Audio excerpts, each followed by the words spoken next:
Cette enquête a été confiée à la Sûreté départementale des Alpes-Maritimes. Les premiers éléments ont consisté dans l'exploitation des très nombreuses images qui ont été recueillies, que ce soit des images de la vidéosurveillance de la ville de Nice, des images de certains organes de presse, et nous sommes toujours à la recherche d'images d'autres personnes, de particuliers notamment, puisque on sait bien que dans ce type d'événement, beaucoup de personnes filment avec leur téléphone.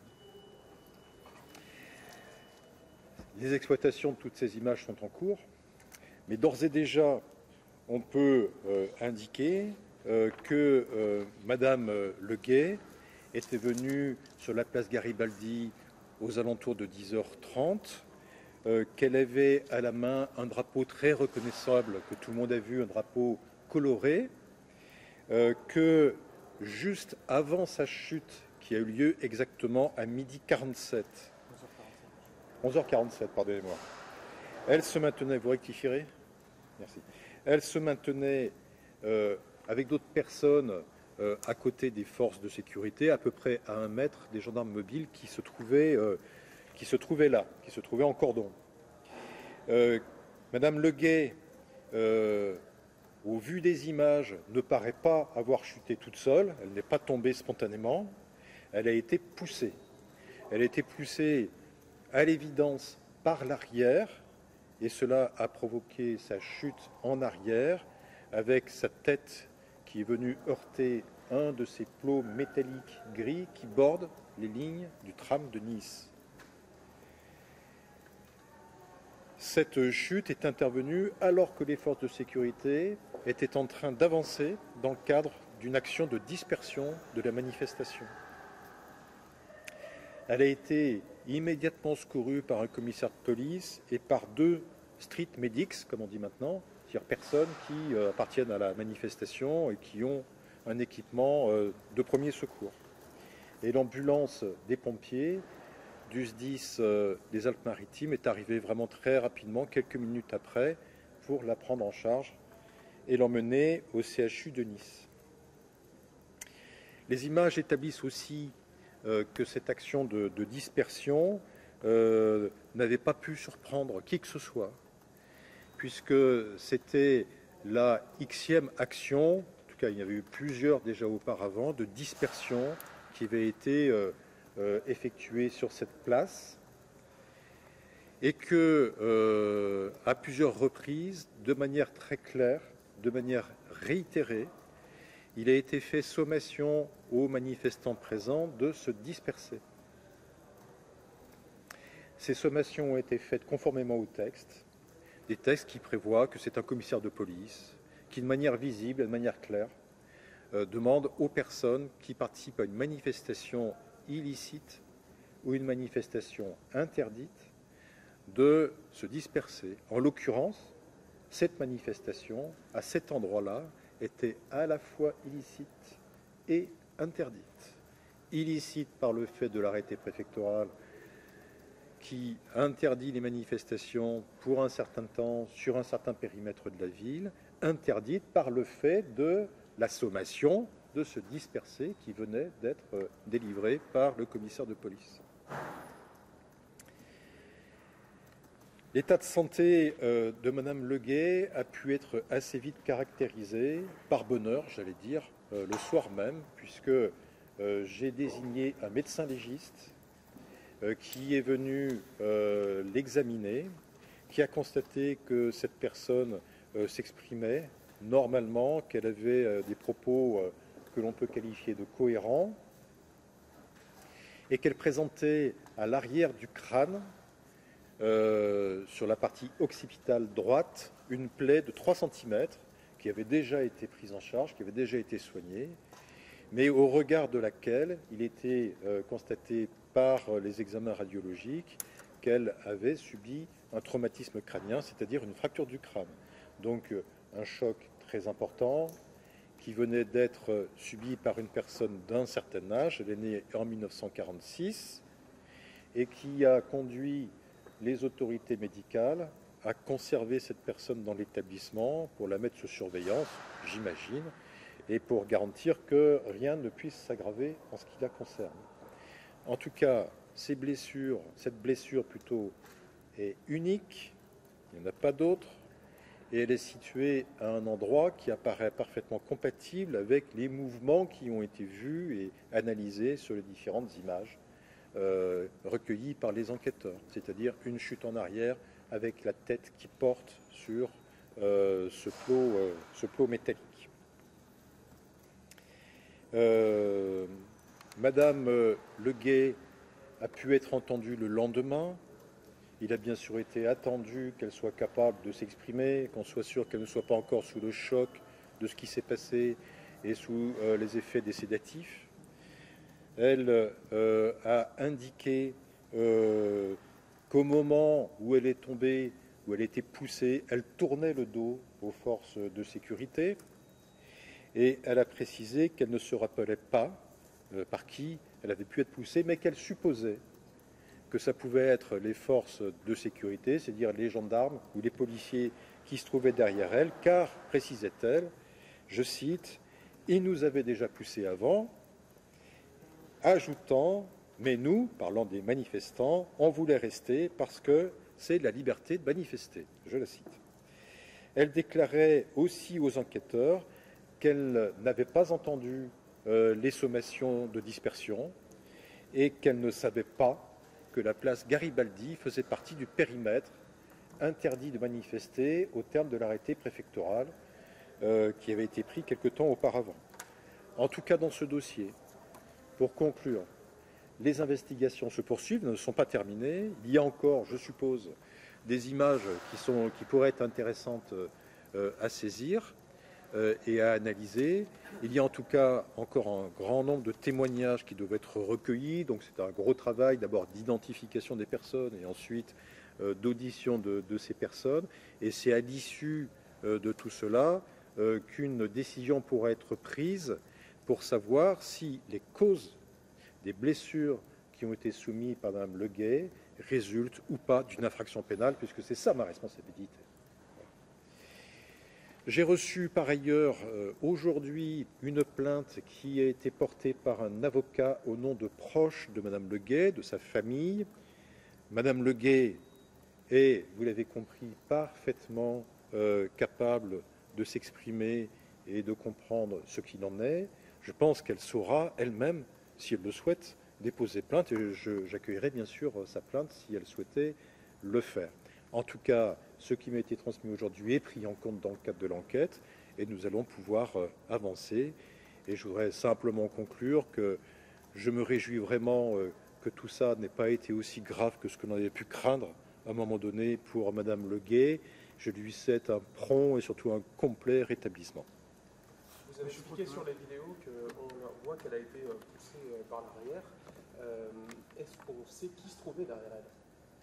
Ben oui, on sait qui se trouvait derrière elle, mais c'est difficile. Enfin, vous avez tous l'expérience de ce genre d'exploitation d'images vidéo. C'est difficile de voir qui se trouvait exactement derrière elle. Ce qu'il y avait derrière elle, il y avait au moins 3 personnes qui n'étaient pas des forces de sécurité. Visiblement, un journaliste équipé d'une caméra qui était en train de filmer les gendarmes mobiles qui arrivaient vers lui. Une autre manifestante qui avait un gilet jaune, et puis une autre personne qui a une espèce de casquette marron.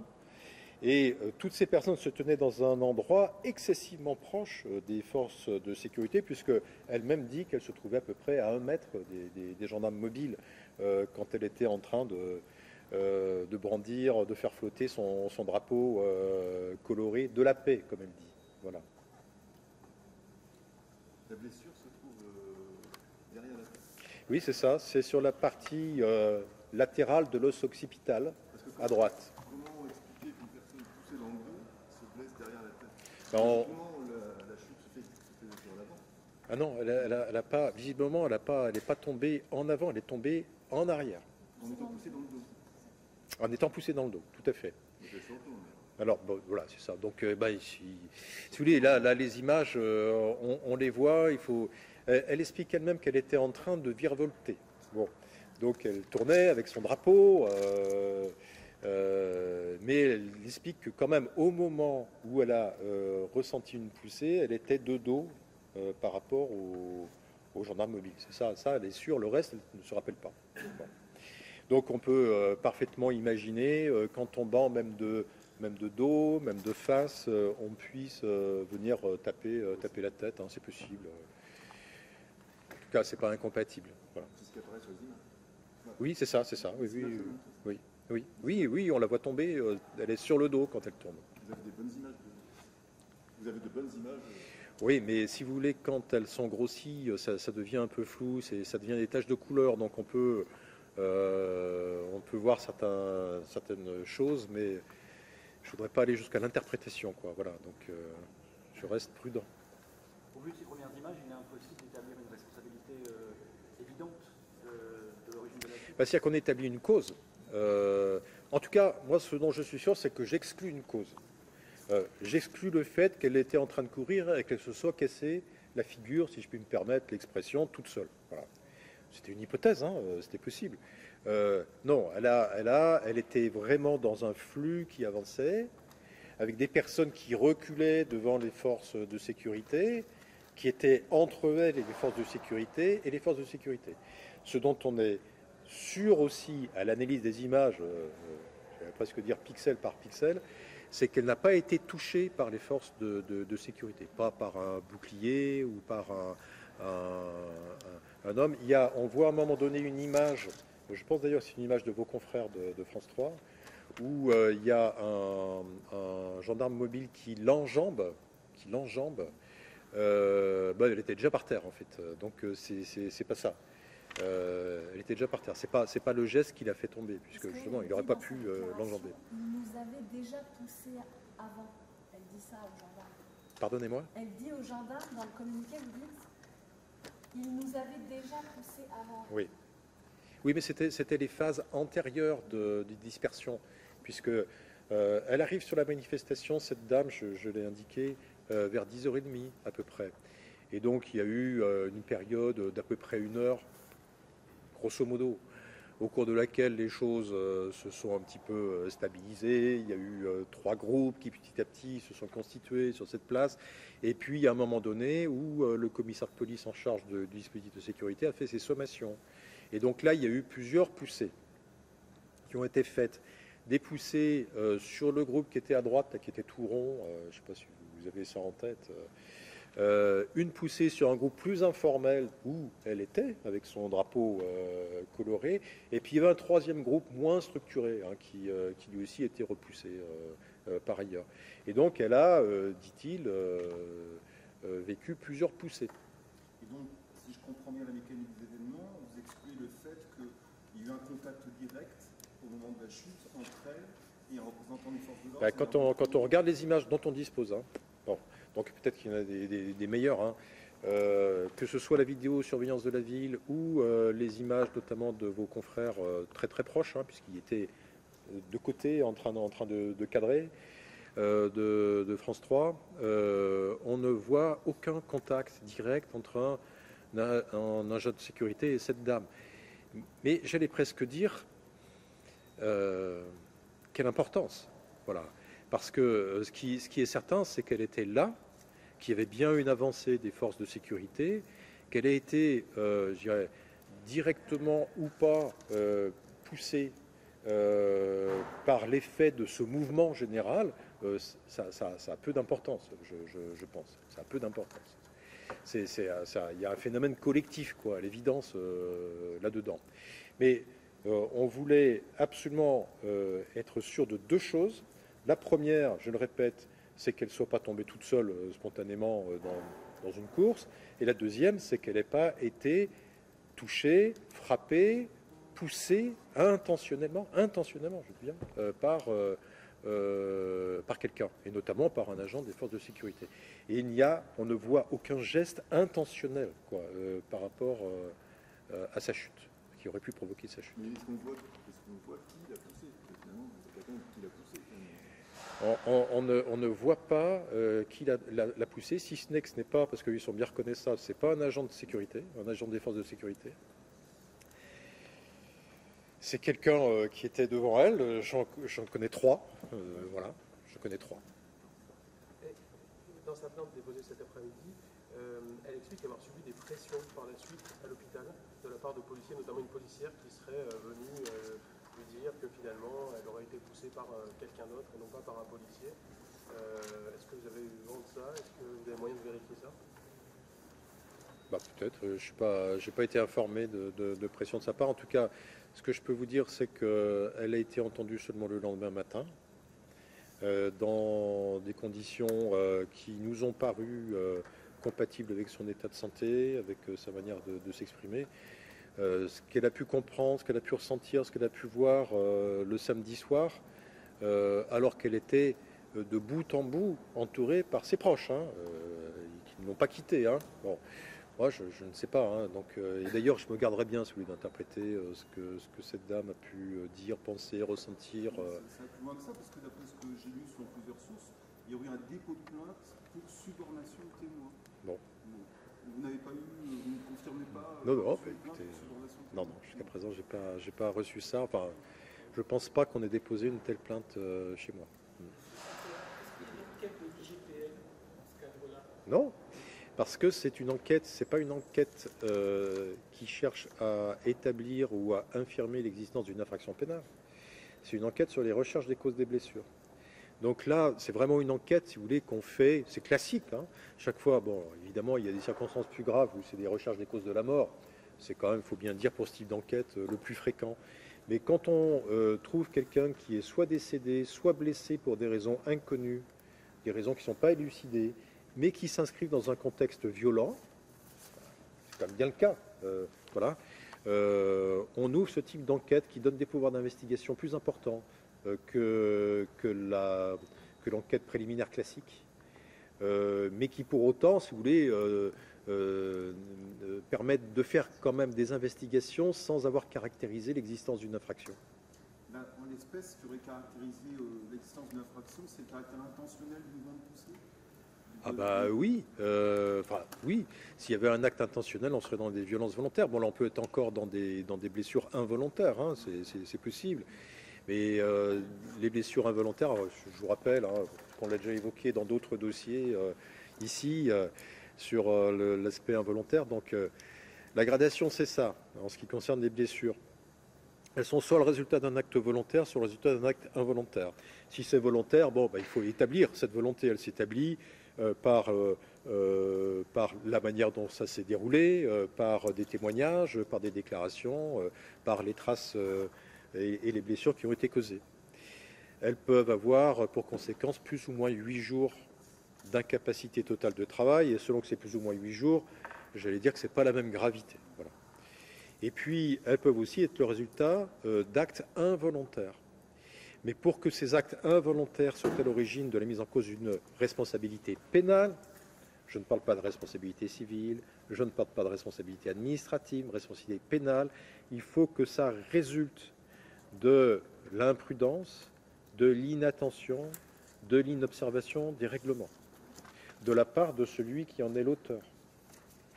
Et si on veut mettre en cause quelqu'un qui pourrait en être responsable indirectement, si ce n'est pas lui qui a fait l'acte, mais c'est quelqu'un qui pourrait avoir une responsabilité dans la commission de cet acte, à ce moment-là, il faudrait établir qu'il a intentionnellement commis une violation manifeste d'un texte ou d'un règlement qui lui interdirait de le faire.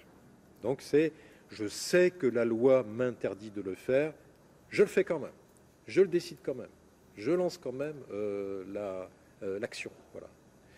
Donc là, on n'en est pas là encore. On en est vraiment sur la causalité de cette blessure. Et je pense, et c'est quand même très important, que les conclusions, c'est qu'elle ne se l'est pas fait toute seule. Je reformule différemment, si je puis me permettre l'expression, et que ça ne résulte pas d'un acte volontaire, s'il y a un coup porté ou d'une poussée volontaire directement exercée sur elle. Est-ce que vous avez identifié quelles étaient les forces de l'ordre qui menaient... Excusez-moi. Avez-vous identifié les forces de l'ordre qui ont mené la charge? Est-ce que c'était des gendarmes, des policiers, des CRS? Il y avait plusieurs types de forces, là, en l'occurrence. Et là, pour ce cordon-là, c'était la compagnie départementale d'intervention. Donc c'était des policiers. Et pensez-vous, pour avoir sans doute visionné d'autres images avant, après, et avoir vu un peu l'ambiance de la place Garibaldi, qui était presque d'un enfant, largement, la plupart du temps, pensez-vous que l'usage de la force a été proportionné? Ah ben ça, c'est pas du tout à moi d'apprécier ça, parce que s'il était non proportionné, sauf dans le cas très marginal que j'évoquais tout à l'heure, ça ne serait pas de nature à entraîner une responsabilité pénale. Donc sur l'opportunité, l'appréciation de l'usage de la force, je renvoie vers l'autorité administrative, parce que ça, c'est vraiment une décision administrative qui peut tout à fait engager la responsabilité de ceux qui l'ont prise, hein, mais dans les conditions qui ne sont pas celles qui sont mobilisables dans le cadre d'une enquête pénale.